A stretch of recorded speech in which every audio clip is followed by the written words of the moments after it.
팔복의 말씀을 살피면서 달려왔습니다. 팔복의 말씀을 살피는데 오늘 8번째 시간이에요. 8번째 복을 만납니다. 본문이 무엇을 말씀하는가? 의를 위하여 박해를 받는 자는 복이 있나니 천국이 그들의 것이다 말씀해요. 마지막 복이죠. 오늘 이 말씀 함께 상고할 수 있기를 원합니다. 여러분, 누구나 시작은 좀 어려워도 끝은 좋기를 원합니다. 새드 엔딩보다 해피 엔딩을 기대하죠. 예수 믿지 않는 사람들도 사업장에 내 시작은 미약하였으나 끝은 창대하리라 써붙인 것을 보면 모든 인생은 다 이런 끝에 대한 기대와 설레임을 가지고 있습니다. 지금은 좀 그렇지 않아도 결국 내가 일어서리라, 이런 소망을 가지고 살아가는 거죠. 끝이 좋아야 모든 게 좋다 했습니다. 그런 맥락을 생각해 보시면 지난 7주 동안 우리가 살펴왔던 말씀들이요, 심령이 가난한 자는 복이 있다 하신 말씀을 시작으로 하여서 애통하는 자, 온유한 자, 의에 줄이고 목마른 자 복이 있다 하셨습니다. 그리고 긍휼히 여기는 자가 복이 있다 하셨고, 마음이 청결한 자가 복이 있다 하셨고, 화평케 하는 자가 복이 있다 하셨습니다. 사실 다 좋은 말씀이지만 동시에 우리가 기대했던 복과는 조금 다른 말씀이기도 하였어요. 우리가 생각하는 복 있는 인생은 다른 모습인데 주님은 그런 것이 아니라 역설적인 복을 우리에게 말씀하시는 거죠. 그런 주님의 말씀이 오늘 끝이 납니다. 8번째 복, 마지막 복을 대하는 거예요. 마지막 복이기 때문에 사실 이 마지막 복을 만나기 전에 우리 안에 이런 생각이 있을 수 있습니다. 이제 지금까지 이런저런 말씀들 많이 하셨으니까, 이렇게 저렇게 주님을 위해 살라고 하셨으니까 이제 이 말씀의 마지막은 그렇게 사는 인생이 하나님께 받는 칭찬과 영광을 선포해 주시는 것으로 끝나면 어떨까? 이 땅에서 내 뜻대로 사느라고 고생 많았다, 이제 고생 끝, 행복 시작, 이렇게 말씀하시면 얼마나 좋을까, 그런 생각을 해봅니다. 그런데 예수님은 우리의 기대와 전혀 다른 인생의 모습을 복이 있는 인생의 모습으로 소개하시면서 이 팔복의 말씀을 마무리하고 계세요. 아니, 어찌 생각하면 그동안 살폈던 그 어떤 말씀보다 더 부담이 되고 더 어려운 모습과 삶을 소개하시면서 그 인생으로 우리를 초대하십니다. 어떤 인생이에요? 본문 10절인데 10절 같이 읽겠습니다. 시작. 의를 위하여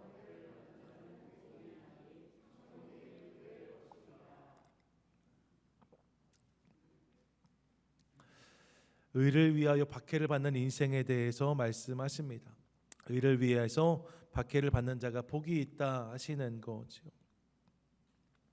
우리가 기대하는 것과 너무 다릅니다. 기본적으로 이 사실을 대하면서 우리가 기대하는 복과 주님이 우리에게 주시는 복이 다를 수 있다는 사실을 깨닫습니다. 우리가 이 땅에서 누리고 싶은 것들이 있을 수 있는데 주님이 보시기에는 그 중에 복이 아닌 것들이 있을 수 있다는 거예요. 역으로 우리가 피하고 싶고 외면하고 싶은 것들 중에 주님이 담아놓으신 복이 있을 수 있음을 깨닫습니다.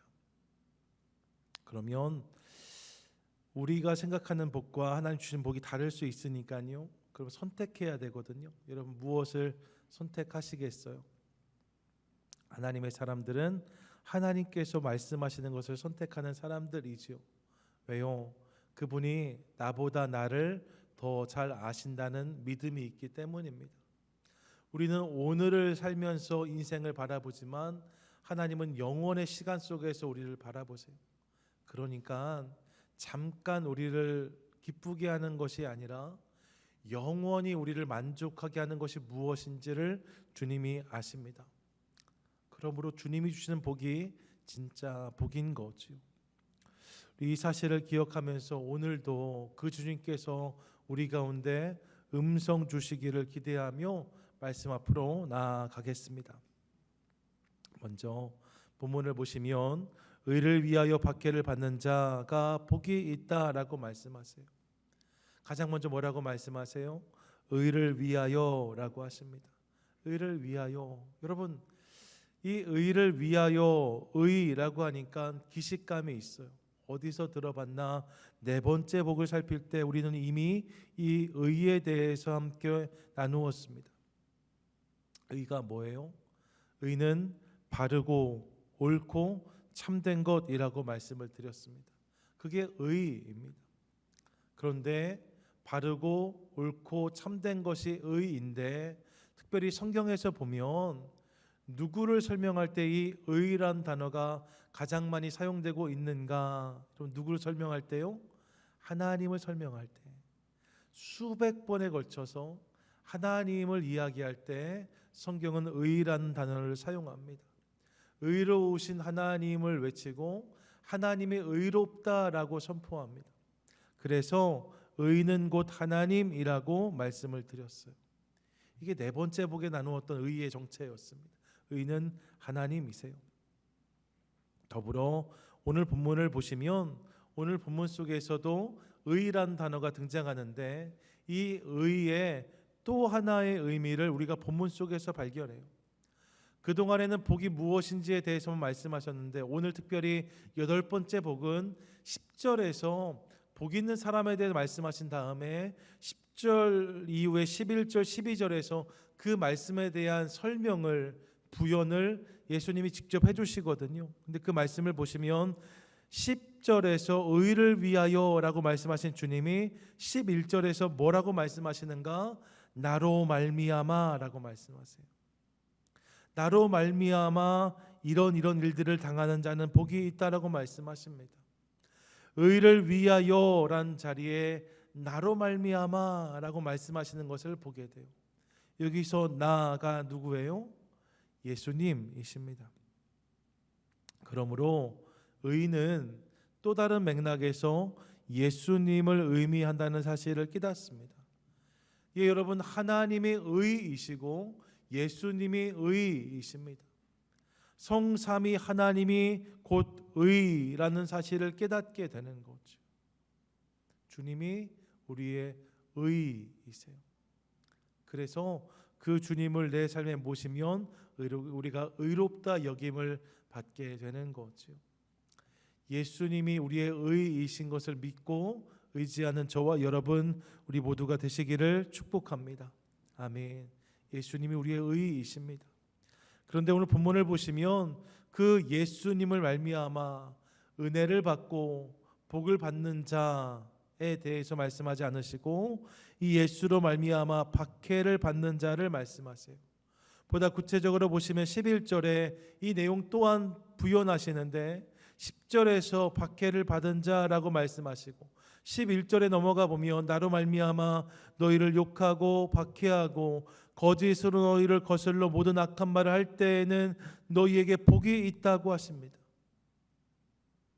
예수님 때문에 욕먹고 핍박을 당하고 거절당하고 모든 악한 말을 듣는 자, 그렇게 어려움을 겪는 자에게 복이 있다고 말씀하시는 거예요. 예수로 인해, 예수를 위해 박해, 핍박, 고난, 어려움을 경험하는 것이 복이다 하시는 거죠. 여러분, 이 사실을 기억하실 수 있기를 바랍니다. 주님으로 인하여서 삶이 잘되고 열리는 것도 물론 복이지만, 주님을 위해, 주님으로 인해 돌아가고 어려움 당하고 아파하는 것도 복인 것을 믿으시기 바랍니다. 아멘. 예수님 때문에 경험하는 어려움이 있답니다. 그런데 여러분, 이 말씀을 대하면 우리가 왜라는 질문을 해볼 수 있어요. 예수 믿는 것이 뭐가 문제가 돼서 우리가 어려움을 당해야 될까? 사실 그렇지 않습니까? 예수를 믿는 것이 큰 죄를 짓는 게 아니잖아요. 예수를 믿는 것이 큰 흠이 되는 것이 아니잖아요. 예수님께서 말씀하신 것들 중에 도덕적으로, 윤리적으로 그것에 대한 말씀이 아님에도 불구하고 도덕적으로, 윤리적으로 문제가 될 만한 말씀이 무엇이 있겠어요? 사실 예수 믿는 사람들 중에 악한 사람이 없잖아요. 예수 믿는 사람들 중에 나쁜 사람이 없잖아요. 예수 믿는 게 큰 문제가 아닌데 왜 예수를 믿기 때문에 어려움을 당해야 될까? 하나님을 섬기기 때문에 왜 이런 고초를 겪어야 할까? 예수를 믿고 하나님을 섬기는 게 하등의 문제가 되지 않는데 어려움을 당할 수 있다는 거죠. 그렇게 말씀하실 뿐만 아니라 실제로 성경을 보시면 그렇게 하나님을 섬기고 예수를 믿음으로 그것 때문에 어려움 당한 이들의 모습이 여러 장면에서 소개되고 있습니다. 구약부터 신약까지 모든 성경을 보시면 때로는 하나님을 섬김으로 조롱을 당하고 비웃음을 사기도 하였습니다. 때로는 따돌림을 당하기도 하였습니다. 예수를 믿는다는 이유로 매에 맞고 돌에 맞은 사람들이 있습니다. 12절 하반절에 너희 전에 있던 선지자들도 이같이 박해하였다 하는데, 선지자들 역시 그 시대를 살면서 하나님을 잘 섬긴다는 이유로 모진 고난을 당했던 것을 우리가 기억합니다. 그들이 왜 어려움을 당했을까요? 그럼 그들이 무슨 죄를 짓거나 무슨 잘못을 해서가 아니잖아요. 하지만 세상이 그들을 미워했거든요. 왜 그들이 그런 어려움을 당했을까? 생각해 보면 이유는 하나입니다. 그 이유가 어디에 있는가? 그 이유가 다름에 있습니다. 다름. 그들이 달랐기 때문이에요. 그들이 세상과 다른 것을 보고 다른 것을 말하고 다른 삶을 살았기 때문에 그들 가운데 이런 어려움이 있었음을 우리가 깨닫습니다. 세상은 다른 것을 인정하지 못하거든요. 다른 것을 틀렸다고 하거든요. 그래서 예수 믿는 자들, 하나님을 섬기는 자들이 다르게 살기 시작할 때 그들을 박해했음을 우리가 보게 되어져요. 다르게 사는 것을 통하여서 경험하는 불편함과 어려움이 있었다는 거죠. 그래서 요한일서 3장 13절 14절은 이렇게 고백하는데 함께 읽습니다. 시작. 형제들아, 세상이 너희를 미워하여도 이상히 여기지 말라. 우리는 형제를 사랑함으로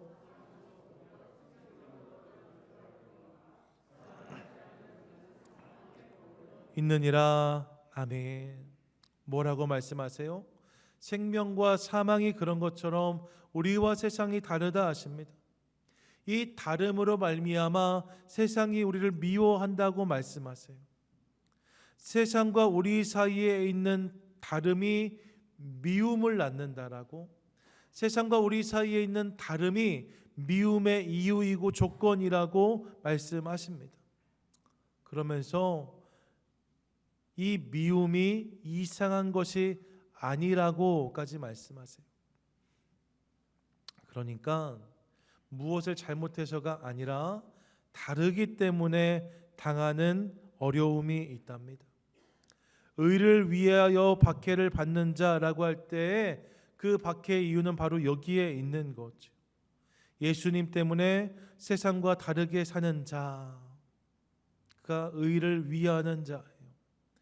예수를 믿고 하나님을 섬기면서 세상과 다른 기준으로, 다른 가치로 그렇게 살아가는 사람들, 세상과 다른 말을 하고 다른 결정을 하고 다른 인생의 족적을 남기는 사람들, 예수님 때문에 삶의 방향이 바뀌고 목적이 변화된 사람들, 그들이 의를 위하는 자이고, 이로 말미암아 불가피하게 경험되는 불편함, 손해, 어려움, 이것들을 감수하면서 계속해서 그 길을 뚜벅뚜벅 걸어가는 사람들, 그들이 의를 위하여 박해를 받는 자라고 할 수 있습니다.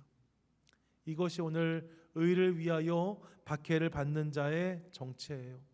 어떤 사람이에요? 예수를 믿음으로 다름을 선택하고 그 다름 때문에 삶에서 경험하게 되는 불편함과 어려움을 넉넉히 감내하며 믿음의 길을 계속 걸어가는 사람, 그들이 의를 위하여 박해를 받는 자랍니다. 주님은 그런 인생을 말씀하시면서 그 인생에 주어지는 복이 있다고 말씀하세요. 그런 인생이 누릴 수 있는 복이 있다. 그 복이 무엇입니까? 본문 10절을 보니까 천국이 그들의 것이라고 말씀하세요. 어떤 복을 누리게 되는가? 천국 하나님의 나라를 누리게 된다라고 말씀하십니다. 여러분, 이 천국이 그들의 것이다. 특별한 설명이 필요 없지만 특별히 12절에서는 이 본문을 이렇게 부연하는데 12절 함께 읽습니다. 시작. 기뻐하고 즐거워하라 하늘에서 너희의 상이 큼이라 라고 말씀하세요. 기뻐하라, 우리 안에 큰 기쁨이 터져나게 하라는 의미이고, 즐거워하라는 그냥 이렇게 흥얼흥얼 즐겁다가 아니라 기뻐 뛰면서 펄쩍펄쩍 뛰면서 신나하는 모습이 즐거워하라예요. 그렇게 기뻐하고 즐거워하라는 거예요. 왜요? 하늘에서 너희의 상이 크기 때문이다 라고 말씀하십니다. 하나님 나라가 그들의 것인데 그 나라에 가면, 그 나라에 들어가면, 그 나라를 경험하면 그 안에서 우리 삶에 주어지는 큰 상이 있다라고 말씀하시는 거예요. 이 세상을 살 때 믿음으로 인하여서 불편하고 어렵고 힘들었는데 그런 삶을 살면서 하나님 나라를 깨닫고 나니 그 나라로부터 임하는, 그 나라를 통해서 누릴 수 있는 상급이 있음을 알게 된다는 거죠. 그것을 말미암아 기뻐하고 즐거워할 수 있다라고 말씀하십니다. 그래서 그 인생이 복 있는 인생이라고 말씀하세요. 할렐루야, 아멘. 예수님 때문에 다른 인생을 살고 불편해도 계속 그 길을 걸어가는 것을 통하여서 그 인생의 여정 가운데 하나님께서 허락하시는 놀라운 은혜, 축복이 있게 되기를 원하고, 그렇게 살아가는 삶의 지경 가운데 하나님 나라가 임함으로 그 나라에 주님께서 숨겨놓으신 놀라운 상을 날마다 발견하고 누리는 저와 여러분, 우리 모두가 되실 수 있기를 축복합니다. 아멘. 이것이 오늘 말씀이죠. 본문을 통해서 깨닫는 두 가지가 있는데 오늘 이 두 가지를 나누려고 합니다. 먼저 본문을 대하면서 무엇을 깨닫는가? 우리에게 다름이 있어야 된다는 사실을 깨달아요. 한번 따라 하시죠. 다름이 있어야 합니다. 다름이 있어야 합니다. 여러분, 다름이 있어야 된다고 말씀하세요. 예수를 믿는다는 것을 여러 가지로 정의하고 또 설명할 수 있지만 그중 한 가지 이것입니다. 다르게 살아간다. 예수를 믿는다는 것은 세상과 다른 것을 바라보며 달려가는 것을 의미합니다. 다른 방향을 향해 걸어가는 모습, 이게 예수를 믿는 거예요. 때로는 거슬러야 하기도 하고 때로는 저항과 어려움을 마주하기도 하지만 그럼에도 불구하고 예수님을 바라보므로 그 길을 계속 걸어가는 것, 이것이 예수를 믿는 자의 모습이고 삶이라고 말씀드릴 수 있습니다. 신앙생활, 예수를 믿는 삶은 다름이 있는 거예요. 사실 예수를 믿어도 이 다름이 없으면 말입니다, 세상과 똑같이 살면 하나도 어려울 것이 없어요. 경험할 수 있는 박해가 없습니다. 다르지 않으면 뭐가 불편하겠어요? 교회 역사 속에서도 기억해 보시면 교회가 박해와 고난, 이런 것들과 무관했던 시간들이 있습니다. 교회가 항상 공격을 받고 어려움 겪었던 게 아니에요. 교회를 향한 공격이 없고 아픔이 사라졌던 시간들이 있습니다. 오히려 세상에서 찬란한 영광을 누렸던 시간들이 있습니다. 그런데 말입니다, 세상과 교회 안에 다름이 없으므로 교회가 영광을 누렸던 시기를 가만히 들여다보면 그때야말로 교회가 가장 큰 위기에 봉착했음을 깨닫게 됩니다. 교회가 다름이 없으므로 세상과 함께 더불어 살았던 시간들이 있어요. 세상과 똑같은 것을 말하고 똑같은 것을 보고 똑같은 것을 추구했던 모습들이 있었습니다. 이것을 우리는 교회의 영광이라 말하지 않고 교회의 세속화라고 말합니다. 교회가 복음의 역동성을 상실한 거예요. 세상을 거스르기보다는 오히려 세상의 가치를 부추기는 교회들이 있었습니다. 이 시기의 교회들을 우리는 영적 침체기에 있었던 교회라고 기억합니다. 다르지 않으면 어려울 게 하나도 없어요. 교회도 그랬답니다. 반대로 교회가 살아있을 때에는 항상 박해가 있었습니다. 교회가 다름을 추구할 때 항상 어려움을 겪었습니다. 초대교회가 그렇고 종교개혁시대가 그렇고 한국교회의 초기의 모습도 그러했습니다. 다른 것을 바라고 다른 것을 말하기 때문에 이런 갈등은 불가피한 것이죠. 그럴 수밖에 없었어요. 그 다름이 있었고 그 시기가 어려웠습니다. 하지만 우리는 그 시기를 살아있는 믿음의 시기로 기억합니다. 개인도 마찬가지지요. 1919년 3.1 운동 이후에 주동자를 색출하는 과정에서 조선 총독부에 헌병대장과 헌병이 나누었던 일본 헌병대 일지가 여러 해 전에 발견된 적이 있습니다. 그 안에 기록되어 있는 헌병대장과 헌병의 대화는 이런 것이에요. 3.1 운동의 주동자로 기독교인들을 지명하면서 조선 야소교인들, 예수교인들을 이야기하는 겁니다. 조선 야소교인들을 잡아들이라고 헌병대장이 이야기합니다. 그랬더니 헌병이 야소교인들을 우리가 어떻게 알 수 있습니까? 물어도 아니라 하면 어쩔 수 없지 않습니까? 라고 되묻습니다. 그랬더니 이 일본 헌병대장이 뭐라고 답해요? 조선 야소교인들은 거짓말을 하지 않는다라고 답합니다. 그들이 보기에도 그리스도인들에게 이런 다름이 있었다는 거예요. 그 다름의 시기가 물론 아프고 어려운 시기였지만 그럼에도 그 시기의 믿음은 살아있는 것이었음을 깨닫게 됩니다. 결국 살아있는 교회, 살아있는 신앙에는 다름이 있다는 사실을 깨달아요. 다름이 있어야 살아있는 것이라는 사실을 깨닫습니다. 세상과 좀 달라야 돼요. 그 다름 때문에 좀 불편하고 어려운 것이 정상이라고 말씀하십니다. 그러므로 사랑하는 여러분, 저와 여러분 우리의 삶에도 이 예수로 말미암는 다름이 있게 되기를 소망합니다. 소망합니다. 아멘. 예수를 믿어서 좀 달랐으면 좋겠어요. 주일에 교회 오는 것만 세상과 우리의 차이라면 좀 아쉽잖아요. 내가 예수를 믿기 때문에 내가 운영하는 사업장의 분위기가 달라지고, 내가 예수를 믿기 때문에 내가 다니는 직장에서의 모습이 달라지고, 내가 예수를 믿기 때문에 우리 가정의 모습과 분위기가 달라지고, 내가 그곳에 있는데 그 내가 예수를 믿는 사람이기 때문에 다른 것들을 결정하고 다른 것들을 말하는 은혜가 있게 되기를 원합니다.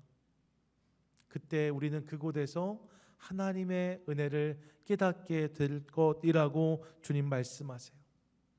다름이 있어야 합니다. 이 사실 함께 기억하도록 하겠습니다.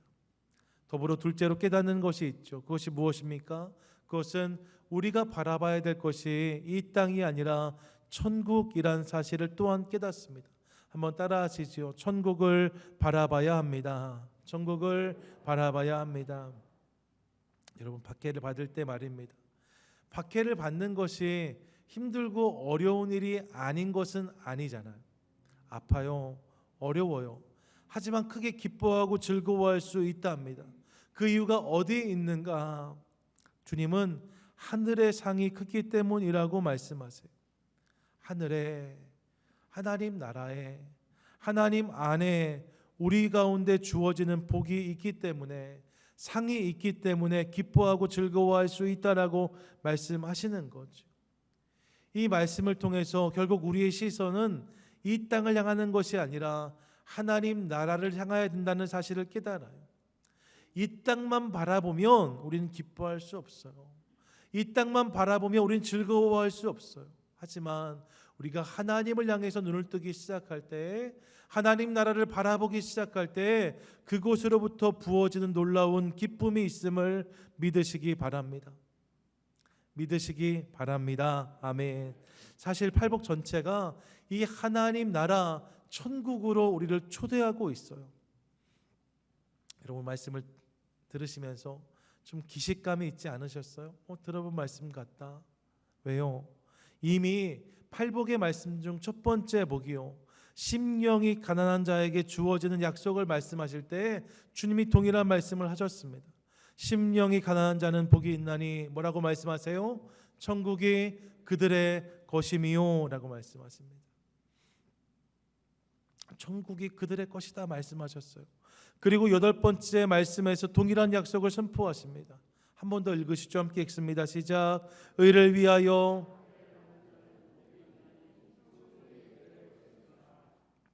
아멘. 천국이 그들의 것임이라고 말씀하세요. 결국 팔복의 말씀이 천국으로 시작해서 천국으로 끝나고 있는 것을 봅니다. 말씀드렸죠. 마태복음에서 천국은 단순히 하늘에 있는 나라가 아니라 하나님의 나라라고 말씀드렸습니다. 그분이 다스리시고 통치하시는 나라가 천국이에요.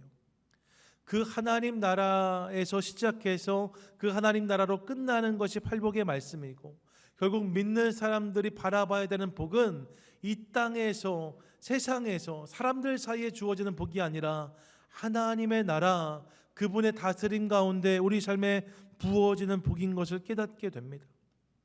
그래서 어떤 이는요, 천국은 심령이 가난한 자의 삶에서 시작되어지고 의를 위해서 핍박을 받는 자, 즉 예수님 때문에 다르게 살아가는 자의 삶에서 완성된다고 말했어요. 천국은 우리가 심령이 가난해질 때 내 삶 가운데 시작되어지고, 내가 이제 그 주님을 위해서 다른 삶을 선택하면서 불편함과 어려움을 감내하며 걸어갈 때에 그런 우리의 삶 가운데 완성되어진다는 거지요. 예, 주님이 주시는 복은 그런 것입니다. 천국에 있는 복, 하나님 나라를 통해서 우리 가운데 부어지는 복입니다. 그렇기에 여러분, 우리가 이 천국을 깨달아야, 이 하나님 나라를 사모해야 이 복을 누릴 수 있어요. 주님을 믿고 산다고 해도 하나님 나라를 사모하지 않고 그 나라를 바라보지 않는 자는 이 복을 깨닫지 못합니다. 예수를 믿는다 해도 이 땅의 것만을 붙들고 씨름하면 하나님 나라로부터 임하는 것들을 깨닫지 못할 수 있어요. 그렇기에 바라기는 이 사실을 기억하며 하나님 나라를 향한 눈이 열리는 저와 여러분, 우리 모두가 될 수 있기를 원합니다. 이 땅에서 하나님의 나라, 그분의 통치, 그분의 다스리심을 사모하는 저와 여러분 될 수 있기를 원합니다. 그것을 통하여서 사람으로부터가 아니라 하나님이 부어주시는 놀라운 은혜와 복을 누리는 저와 여러분 되시기를 축복해요. 아멘. 사랑하는 여러분, 오늘 본문은 바로 그것을 말씀합니다. 의를 위하여 박해를 받는 자는 결국 예수님 때문에 다르게 사는 사람이다. 그 다름 때문에 불편함과 어려움이 있을 수 있지만 기꺼이 그것을 감당하는 사람이다. 그런 사람의 심정 가운데 하늘로부터 임하는 감격과 기쁨, 은혜, 행복이 있다라고 말씀하십니다. 바라기는 이 사실을 기억하며 날마다 삶의 자리에서 다름을 선택하고 하나님을 바라보는 것을 통하여서 오늘 예수님께서 말씀하신 그 복을 나의 이야기로 받아 누리는 저와 여러분, 우리 모두가 되시기를 주님의 이름으로 간절히 축원드립니다. 아멘. 한 가지 기도 제목 더 나누고 오늘 함께 한 번 더 기도하려고 합니다. 다 눈을 뜨시고 저를 보시면 되겠어요. 오늘 의를 위하여 박해를 받는 자에 대해서 말씀을 드렸습니다. 예수님 때문에 어려움 당하는 사람들에 대해서 말씀드렸습니다. 여러분 생각해 보시면 이것은 우리에게는 선택적 박해예요. 내가 선택해서 불편함으로 들어가는 거예요. 내가 선택해서 어려운 자리로 나아가는 거예요. 우리는 선택할 수 있어요. 근데 말씀을 준비할 때 하나님이 저한테 주신 마음 중 하나는 무엇이었냐면, 불가피하게 이 박해를 피할 수 없는 자들, 그들을 위해서도 기도해야 된다는 마음을 주셔서 그 마음을 나누고 같이 한번 기도하고 싶습니다. 우리는 너무나 주일이 되면 편하게 달려와서 예배하지만 지금도 세계에는 그러지 못하는 사람들이 있습니다. 예수님 때문에 실제적인 극한 박해를 경험하는 사람들이 있습니다. 최전선에서 사역을 감당하는 선교단체 중 하나였던 오픈도어즈가 있는데, 이곳에서 매해 발표하는 워치 리스트를 보면 세계 선교 동향을 발표하는 거예요. 이 동향 보고서를 보았더니 이번 주 중에 왔는데 내용이 이런 것이었어요. 여러분, 이 보고서에 의하면 말입니다, 지금도 매일 전 세계에서 매일 13명의 그리스도인들이 믿음 때문에 죽음을 당합니다. 지금도 매일 13명씩 순교하고 있어요. 매일 12개의 교회 건물이 공격을 당합니다. 매일 12명의 그리스도인이 부당하게 체포되거나 투옥을 당합니다. 매일 5명의 사람은 불법적인 납치를 경험해요. 믿음 때문에. 전 세계에서 극도의 박해를 받는, 생명의 위협을 느끼는 박해를 받는 그리스도인들이 3억 900만 명이나 있습니다. 전 세계 그리스도 인구로 대비해 보면 8명 중 1명이 그런 박해 가운데 살아갑니다. 이 박해가 특별히 극심한 10개의 나라, 아프가니스탄, 소말리아, 리비아, 파키스탄, 에리트리아, 예멘, 이란, 나이지리아, 인도가 그렇습니다. 그리고 또 한 나라. 이 워치리스트를 발표하면서 20년 동안 이 사역을 감당했는데, 지난 20년 동안 항상 기독교 박해국 1위 북한입니다. 전 세계에 이토록 많은 박해받는 이들이 있고, 특별히 우리와 피를 나눈 북녘의 동포들이 그 박해 속에서 오늘도 살아가고 있습니다. 우리가 그렇지 않다고 해서 저들을 잊으면 나중에 천국에서 그들을 만났을 때 할 말이 없지 않을까, 그런 생각을 해보았습니다. 이 시간 그래서 같이 한번 기도하기 원해요. 하나님, 지금도 전 세계에 극심한 박해 가운데 있는 자들이 있는데 저들의 삶 가운데 하나님 함께 해주시옵소서. 우리가 할 수 있는 것은 이 땅 기도하는 것밖에 없지만 이 기도를 소중하게 사용하셔서 그 땅 가운데 하나님 역사하시기를 원합니다.